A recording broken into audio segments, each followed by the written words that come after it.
ഞങ്ങളിപ്പോൾ ഹോസ്പിറ്റലിലാണ് ഉള്ളത്. എന്താ പറയണ്ടേ, ഒരോട്ടം തന്നെ ഓട്ടായിപ്പോയി.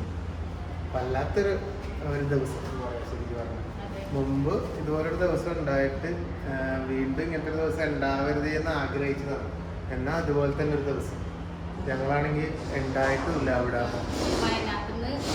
ഞങ്ങൾ മാനന്തവാടിയിൽ അടുത്താണ് ഉണ്ടായത്. ഒരു ഷൂട്ടിൻ്റെ ആവശ്യമായിട്ട് പോയത്.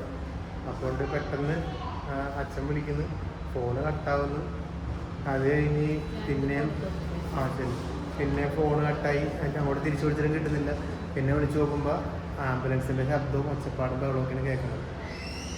നോക്കുമ്പോൾ പിന്നെ ഒരിക്കൽ വിളിച്ചാൽ പറയുന്നത് അമ്മനെ കടന്നൽ കുത്തി ആംബുലൻസിൽ AKG ആശുപത്രിയിലേക്ക് കൊണ്ടുപോയിരുന്നു. ഞങ്ങളാണെങ്കിൽ പേരാവൂർ ഭാഗത്ത് എത്തിയിട്ടുള്ളൂ. അവിടെ നിന്ന് എങ്ങനെ ഓടിപ്പടിച്ച് ആശുപത്രിയിലേക്ക് എത്തിയെന്ന് പറയാൻ പറ്റില്ല. ഇപ്പോൾ AKG ആശുപത്രിയിലുണ്ട്. കടന്നൽ വന്നത് നിങ്ങൾ മുമ്പ് ഞാൻ വീഡിയോ ചെയ്തിട്ടുണ്ട്. അമ്മനെ മുമ്പ് കടന്നൽ കുത്തിയിട്ട് ഇതുപോലെ ഇപ്പോൾ 1 വർഷം കഴിഞ്ഞ് തോന്നുന്നത്. ഇവിടെ നിങ്ങൾക്ക് ഓർമ്മയുണ്ടാവുള്ളൂ കടന്നൽ കുത്തിയതാണ്. പക്ഷേ ഇപ്പം അതുപോലെ തന്നെ വീണ്ടും കടന്നൽ കുത്തി. നമുക്ക് പക്ഷേ കടന്നൽ കുത്തിയിട്ട് എനിക്ക് സഹിക്കാൻ പറ്റുന്നില്ലെന്ന് തോന്നുന്നു. എന്തെല്ലോ പ്രശ്നങ്ങളൊക്കെ ഉണ്ടെന്ന് തോന്നുന്നു. ശ്വാസം കിട്ടാണ്ടും അന്നും അങ്ങനെ തന്നെ ആയിരുന്നു. ശ്വാസം കിട്ടാണ്ട് വല്ലാത്തൊരവസ്ഥയിലാണ്. അന്ന് ഞങ്ങൾ വീട്ടിലുണ്ടായി. ഞാൻ വീട്ടിലുണ്ടായി. വണ്ടിയിട്ട് നമ്മുടെ വണ്ടിയിലാണ് കൊണ്ടുപോയത്. ഞങ്ങൾ വീട്ടിലില്ല. എന്നിട്ട് അമ്മ തന്നെ അച്ഛനെ എങ്ങനെയോ ഫോണൊക്കെ ചെയ്ത് അച്ഛനടുത്തുണ്ടായി. അച്ഛൻ ആരെയൊക്കെ കൂട്ടി ഓടി വന്നു. ഓട്ടോറിക്ഷയിൽ അങ്ങനെയൊക്കെ ആയിട്ട് അടുത്തുള്ള ആശുപത്രി കൊണ്ടുപോയി. അവിടെ നിന്ന് ആംബുലൻസിൽ AKGയിലേക്ക് കൊണ്ടുവന്ന് ഞാനിവിടെ കൊണ്ടുവന്ന് ഒരു ഓക്സിജനും കാര്യങ്ങളും ഇഞ്ചക്ഷനെല്ലാം കൊടുത്തിട്ടാണ് ഓക്കെ ആയത്. ഇപ്പം എന്നിട്ട് വാർഡിലേക്ക് മാറ്റിയിട്ടുണ്ട്. എൻ്റെ ഇതിന് 2ാമത്തെ തവണയാണ്. ഞങ്ങളിത് അറിയുന്നില്ലല്ലോ. അവിടെ നിന്ന് വിളിച്ചു പറഞ്ഞ് ആംബുലൻസിൽ നിന്ന് പറഞ്ഞത് പെട്ടെന്ന് ഇങ്ങോട്ട് ഓടി വന്നു. അച്ഛൻ വിളിച്ചു കൊടുത്ത് പിന്നെ പേരാവുന്ന 10-50 കിലോമീറ്ററിൽ ഞങ്ങൾക്ക് ഇങ്ങോട്ട്. നല്ല മഴയും ഇടിവെട്ടി മഴയാണ് ഇവിടെ. കണ്ണും കാണുന്നില്ല. എങ്ങനെയൊക്കെയോ ഒരു കണക്കിന് ഓടിച്ച് ഇങ്ങോട്ടെത്തി. സഞ്ജനെ വിളിച്ചു പറഞ്ഞ് സൺഡേ സഭയിൽ അന്നത്തെ പോലെ തന്നെ അവരും വണ്ടി എടുത്ത് ഓടി വന്നു. പ്രതിവേട്ടനും കുക്കുമാമനും അച്ഛനൊക്കെ കൂടി ആശുപത്രിയിലേക്ക് കൊണ്ടുവന്ന്. പിന്നെ മറ്റേ അവരിവിടെ ഉണ്ടായിരുന്നു. ഞങ്ങളിങ്ങോട്ടേക്ക് എത്തി. പിന്നമ്മ വീട്ടിൽ പോയി. ഇതായി പിള്ളേരെ ഞങ്ങൾ അവിടെ നിന്ന് റോഡ് സൈഡിൽ വിളിച്ചു പറഞ്ഞ് അവിടെ നിന്ന് ശ്രീധരച്ചൻ വന്ന് അവിടെ ആക്കി കൊടുത്ത് ഇങ്ങോട്ട് വന്നു. ഇതിപ്പോൾ അതൊന്നും പറയണ്ട. ഇപ്പോൾ പേടിക്കാനൊന്നുമില്ല. സംഭവം എല്ലാം ഓക്കെ ആയിട്ടുണ്ട്. അന്ന് കടന്നൽ കുത്തിയ പോലെ തന്നെ ഇപ്പോഴും. അപ്പം നമുക്ക് കടന്നൽ കുത്തൽ സംഭവം തീരെ നടക്കില്ല. കടന്നൽ കുത്തിയാൽ നമുക്ക് ബോഡി പ്രശ്നം, അലർജിയും കാര്യങ്ങളൊക്കെ ആയിട്ട് പ്രശ്നം. ഇപ്പം ഞങ്ങൾ 2ാമത്തെ തവണ ഇത് മനസ്സിലാക്കുന്നത്. ഇവിടെ ഉണ്ട്. ഞാൻ ജസ്റ്റ് അങ്ങോട്ടേക്ക് പോകുമ്പോൾ ഒന്ന് കാണിച്ചു തരാം. അതേ ബെഡ് അതേ വാർഡ്. അതെ, അവിടെ തന്നെ അല്ലേ? അതേ ബെഡ് തന്നെ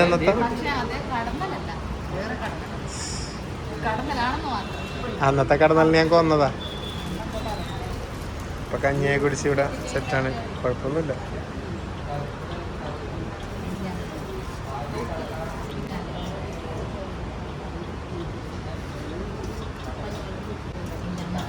എന്തായി കഞ്ഞി? എന്താ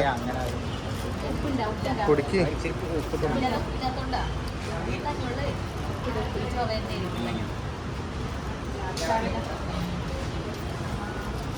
കുഴപ്പമില്ല. ഇപ്പൊ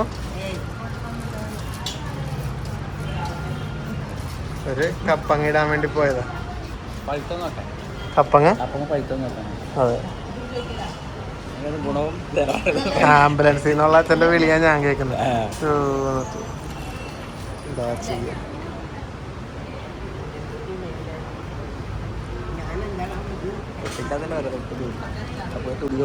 അല്ലേ? ഞാൻ പറഞ്ഞ വീട്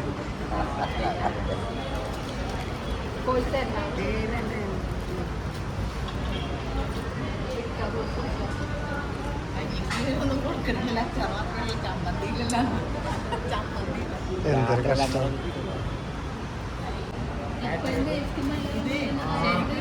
ജോലിസിനൊക്കെ കണ്ടിട്ടേ എന്തെങ്കിലും ഒന്ന് കുറിച്ചുതരാൻ പറയണേ. കടന്നലി പരിസരത്തോട്ട് വരാതിരിക്കാൻ വേണ്ടി. അല്ലാണ്ട് എന്ത് ചെയ്യേണ്ടത്? പിടിച്ചിട്ട് അടക്കേണ്ടി വരും. രക്ഷയില്ലത്. അവിടെ ഞാൻ അമ്മയോട് പറഞ്ഞത് ദയവ് പുറത്തിറങ്ങല്ലേ. കടന്നല് വെറുതെ ആക്രമിക്കൂല എത്രയായാലും. കടന്നലിന് എന്തെങ്കിലും അമ്മ ചെയ്തിട്ടുണ്ട്. കടന്നലിന് വെറുതെ ഒന്ന് കടന്നൽ വന്നിട്ട്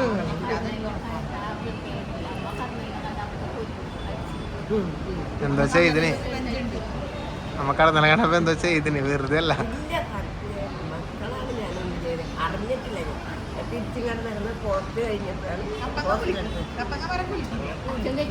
മോളെ എന്റെ തുണിയിൽ പഴുത്തെന്ന് അറിയണമെങ്കിൽ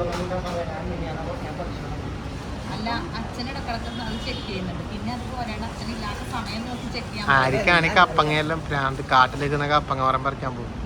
വേറെ എന്ത് മാങ്ങേറ്റ പറിച്ചിട്ടാണെങ്കിൽ ഞാൻ പിന്നെ സഹിച്ചാനെ. കപ്പങ്ങ എനിക്ക് ഇഷ്ടമല്ല. 80 അല്ല, നമ്മള് 80 രൂപ 5 കപ്പങ്ങ കൊടുക്കണം ഞങ്ങളവിടെ. അതല്ലാന്ന് കപ്പങ്ങ എനിക്ക് ഇഷ്ടമല്ല.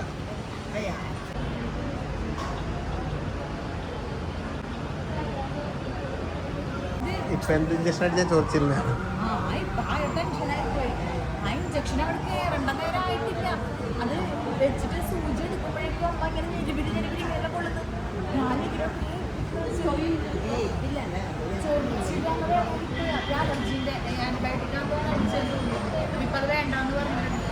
അലർജീന്റെ ഇത് ശരീരത്തിലുള്ളതുകൊണ്ടാണ് കുഴപ്പമൊന്നുമില്ല കേട്ടോ. സിസ്റ്ററോടെ മറ്റേ ഗ്ലൂക്കോസാണ് ഇഞ്ചക്ഷൻ എടുക്കാൻ വേണ്ടി വന്നിട്ടുണ്ട്. ഞങ്ങളൊന്ന് പുറത്തോട്ടിരുന്നു. സെൻറ്റനിക്കൊക്കെ ഉണ്ട്. വേറെ പ്രശ്നമൊന്നുമില്ല. അപ്പോൾ ഇനിയിപ്പോൾ എന്തായാലും ഇന്നൊരു ദിവസം കിടന്നിട്ട് നാളേക്ക് ഡിസ്ചാർജ് ആക്കുമായിരിക്കുന്നതാണ് പറഞ്ഞത്. നാളെ അല്ലെങ്കിൽ മറ്റൊന്നും എന്തായാലും ഇപ്പോൾ ഒരു ദിവസം 2 ദിവസം കിടക്കും. ഒന്നും എന്തായാലും അങ്ങനെയാണല്ലോ.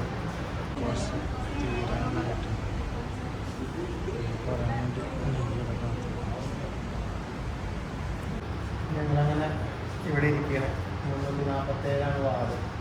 പിന്നെ ഒരു റൂം എടുക്കാമെന്നുള്ള വിചാരിച്ചത്. പക്ഷെ ഇവിടെ റൂമൊന്നുമില്ല, എല്ലാം ഫുള്ളാണ്. വാർഡ് മാത്രമേ ഉള്ളൂ. പിന്നെ അങ്ങനെ ഇവിടെ റൂമാണെങ്കിൽ നമുക്കും വേണമെങ്കിൽ ഒന്ന് കിടക്കാനും അവിടെ പായൊക്കെ വെച്ചിട്ട്. പക്ഷെ റൂം കിട്ടിയില്ല, ഫുള്ളാണ്. അപ്പോൾ അവിടെ ഇരിക്കില്ല. ഇപ്പോൾ സമയം 12 മണിയാവാനായി. 11 വരെ. ഇനിയിപ്പോൾ എന്തായാലും ചിലപ്പോൾ നാളെ ഒരു ദിവസത്തേക്ക് ഉണ്ടാവുള്ളൂ. നാളെ ഡിസ്ചാർജ് ആക്കുമായിരിക്കും. ഡോക്ടർ വന്നാൽ അറിയാൻ വേണ്ടി പറ്റുള്ളൂ. അങ്ങനെ എന്തായാലും ഇങ്ങനെയൊക്കെ സംഭവിച്ചു എന്ത് ചെയ്യാൻ പറ്റും? ആരും മനഃപൂർവ്വം ഒന്നും ചെയ്യുന്നതല്ലല്ലോ. നമുക്കാണെങ്കിൽ ഇത് കുത്തുമ്പോൾ എന്താണെന്നറിയില്ല. അങ്ങനെ സംഭവിക്കുന്ന ആൾക്കാരുണ്ട് നമ്മുടെ വീഡിയോയിൽ കാണുന്നതിൽ. വീഡിയോ അവർക്ക് സംഭവിക്കാതിരിക്കട്ടെ അല്ലേ? വീഡിയോ കാണുന്നതിൽ ഞാൻ അന്നും ചോദിച്ചിരുന്നു തോന്നുന്നു. പണ്ടൊക്കെ അങ്ങനെയൊക്കെ ഒരുപാട് കുത്തിയിട്ടൊക്കെ ഉണ്ട്. പക്ഷെ ഇപ്പോഴാണ് ഇങ്ങനെയൊക്കെ സംഭവിക്കുന്നത്. കിടന്നിൽ കുത്താത്ത ആൾക്കാരാരുള്ളത്. പക്ഷെ ഇപ്പം ഞങ്ങൾ ആദ്യമായിട്ടാണ് കഴിഞ്ഞ പ്രാവശ്യമാണ് ഇങ്ങനെ കണ്ടത്. പിന്നെ അതിനിടയ്ക്ക് ഇപ്പോൾ കുറച്ച് ഒരു മാസം മുമ്പായിട്ട് അങ്ങനെ എന്തോ കുത്തിയിട്ട് നമുക്ക് ഇതുപോലെ ചെറിയ തലകറക്കെല്ലാം വന്നു പോകും. പിന്നെ കുഴപ്പമുണ്ടായില്ല എന്ന് പറഞ്ഞു. പക്ഷെ ഇതിപ്പോൾ ഞങ്ങൾ കൂടി ഇല്ലാത്തത് ഇങ്ങനെ സംഭവിച്ചു. അതുകൊണ്ട് ഇപ്പോൾ ഒരു പേടിയല്ലേ? കടങ്ങളില്ലാത്ത സ്ഥലം നോക്കി നമ്മളെങ്ങനെ എന്താ ചെയ്യുക? അതൊരു ഭയമാണ്. ഇപ്പോൾ നമ്മളാണെങ്കിൽ അധികം വീട്ടിലുണ്ടാവുന്നില്ല. നമ്മളില്ലാത്തപ്പോൾ ഇങ്ങനെയൊക്കെ സംഭവിച്ചിട്ടുണ്ടെങ്കിൽ അതൊരു പേടിയല്ലേ? എങ്ങനെ ഓടിയെത്തിയേ? അപ്പോൾ അമ്മനോട് ഞങ്ങൾ പറയാമെന്ന്. പുറത്തെ പണി നമുക്ക് കുറച്ചെന്നറിയാം. നമ്മളിങ്ങനെ അടങ്ങിയിരിക്കില്ല. പുറം ഇങ്ങനെ നടന്നുള്ള പണിയില്ല. ചുറ്റുഭാഗം വൃത്തിയാക്കൽ പരിപാടി, അതെടുത്ത് ഈ സാധനം ഇപ്പുറം വെച്ചത് അപ്പുറം വെക്കുക, അങ്ങനെയുള്ള പരിപാടികളാണ്. അപ്പം ഞാൻ പറഞ്ഞ നമ്മളോട് അമ്മ അങ്ങനത്തെ പരിപാടിക്കൊന്നും പോകണ്ട. പച്ചക്കറികളുടെ സംഭവം നല്ലതാണ്, അവർക്കൊരു ഇതാണ്. പക്ഷേ ഇങ്ങനെ സംഭവിക്കുമ്പോൾ അത് ഡേഞ്ചറല്ല, ശ്രദ്ധിക്കണ്ട. അതുകൊണ്ട് നമ്മളോട് ഞാൻ പറഞ്ഞാൽ അങ്ങനത്തെ പരിപാടിക്കൊന്നും നമ്മൾ നിൽക്കണ്ട. അടങ്ങി ഒതുങ്ങി അകത്ത് തന്നെ വീട്ടിനകത്ത് നിൽക്കാൻ വേണ്ടി പറഞ്ഞിട്ടാണ് ഉള്ളത്. അപ്പം അങ്ങനെ എന്തായാലും ഇനിയിപ്പോൾ നാളെ ഡിസ്ചാർജ് ആവുന്നൊക്കെ നമുക്ക് നോക്കാം. എന്തായാലും ഞാൻ ഈ വീഡിയോ അതും കൂടെയൊക്കെ കാണിച്ചിട്ട് കഴിഞ്ഞ പഠിക്കുന്നുള്ളൂ എല്ലാം കൂടിയായിട്ട് അല്ലേ? അപ്പം ഞങ്ങളിവിടെ അങ്ങനെ ഇരിക്കട്ടെ.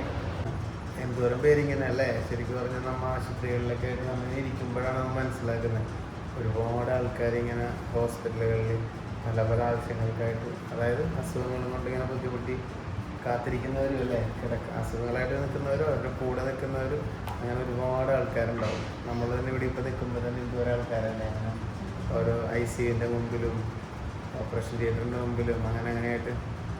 അത് നമ്മളൊരു ആശുപത്രിയിലൊരു കാര്യത്തിനൊക്കെ വരുമ്പോഴാണ് നമ്മൾ ശരിക്കും അതിനെപ്പറ്റി ഓർക്കുക. അല്ലാത്ത സമയത്ത് നമ്മൾ വേറെ എന്തെല്ലാം നമ്മുടെ തിരക്കുകളായിട്ട് നമ്മൾ ഓട്ടായിരിക്കും.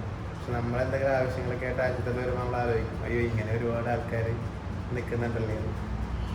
അപ്പം ഇന്ന് ഞങ്ങളും അങ്ങനെ നിൽക്കുകയാണ്. ഇനി എങ്ങനെയെങ്കിലും ഒന്ന് നേരം എടുക്കണം.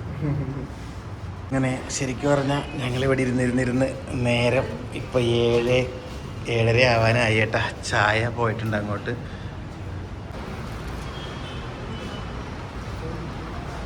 വെള്ളപ്പം ഗ്രീൻ പീസ വേണ്ട ചായ പിടിച്ചോ, അമ്മ പിടിച്ചോ.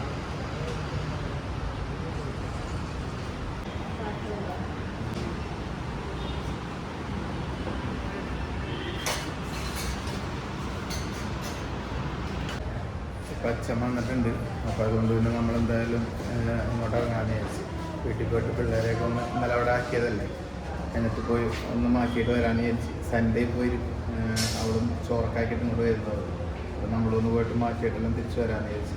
കുഴപ്പമൊന്നുമില്ല ഇപ്പോൾ. ഇനിയിപ്പോൾ ഡോക്ടർ വരുമ്പോൾ വിടുവാന്ന് ചോദിച്ചു നോക്കണം ഡോക്ടറോട്.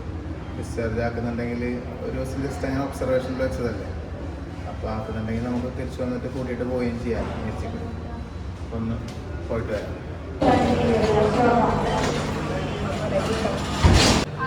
കഴിഞ്ഞ കിട്ടിയാ കഷ്ടപ്പെട്ടോടെ വെറുതെ വിഷം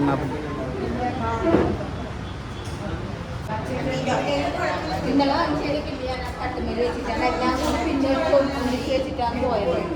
പെരുമഴയായിരുന്നല്ലേ ഇന്നലെ? നല്ല മഴയായിരുന്നു. നമ്മൾ എന്നിട്ട് സ്പീഡിൽ വരാൻ നോക്കിട്ട് കയ്യൊന്നുമില്ല, വൈപ്പർ ഇട്ടിട്ട് ഹസാർഡെല്ലാം ഇട്ടിട്ട് സ്പീഡിലാ നമ്മള് വന്ന് ഫുഡ് കഴിക്കാനെല്ലാം കയറിയിട്ട് മെല്ലെ വരാന്ന് വിചാരിച്ചാ. എന്നിട്ട് ഫുഡ് കഴിക്കാൻ ഹോട്ടലിൽ ഇങ്ങനെ പെരുതി നടക്കുമ്പോൾ ഫോൺ വിളിച്ചിട്ട് ഇങ്ങനെ നോക്കി ഇങ്ങനെ എന്തെല്ലോ ശബ്ദം, ഇങ്ങനെ ആരോ കടന്ന് പടക്കുന്ന വിചാരിച്ചാ, ആരോ കടന്ന് പടക്കുന്ന കരയുന്ന ശബ്ദം. അല്ല ആംബുലൻസിന് മുന്നേ വിളിച്ച് അപ്പൊ എന്നിട്ട് വീട്ടിൽ നിന്ന് ആരോ, എന്നിട്ട് രണ്ടാമത് നമ്മൾ അങ്ങോട്ട് കോൾ ചെയ്തു.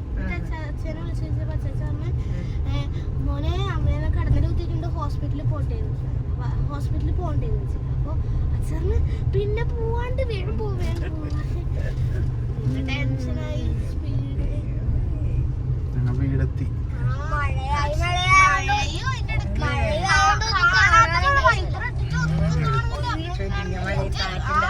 ഹാപ്പി ആയില്ലേ വീട്ടിൽ വന്നപ്പോ? സന്ത നമ്മൾ ആ വഴിക്ക് നേരെ അവിടെ കൊണ്ടുപോയി ആക്കി. ഞങ്ങളങ്ങനെ എല്ലാവരും ഇങ്ങനെ വെറുതെ ഇരിക്കുകയാണ് ഇപ്പോൾ. ഇനിയിപ്പോൾ എന്താ, അപ്പം എന്തായാലും അമ്മ വീട്ടിൽ വന്നപ്പോൾ പിള്ളേർക്ക് സന്തോഷമായി. അപ്പോൾ വീഡിയോ വൈകിട്ട് പഠിച്ചാലോ. ഒരു ഹോസ്പിറ്റൽ വീഡിയോ ആയിരുന്നു അല്ലേ? ശരിക്കും പറഞ്ഞാൽ ഈ 2 ദിവസം അങ്ങനെ അങ്ങോട്ട് ഇന്നലെ ഇന്നുമായിട്ട് ഇങ്ങനെ അങ്ങോട്ട് പോയി. പിന്നെ അപ്പോൾ കടന്നലിനൊക്കെ എല്ലാവരും ശ്രദ്ധിക്കുക. ഇതുപോലുള്ള പ്രശ്നങ്ങളൊക്കെ ചിലപ്പോൾ എല്ലാവർക്കും ഉണ്ടാവുന്നൊന്നുമില്ല കടന്നൽ കുത്തിയാൽ, പക്ഷേ കടന്നൽ കുത്തിയ പ്രശ്നമുള്ള ആൾക്കാരും ഉണ്ട് ഇഷ്ടം പോലെ. അപ്പോൾ എല്ലാവരും ശ്രദ്ധിക്കുക, കെയർ ചെയ്യുക. ഓക്കെ.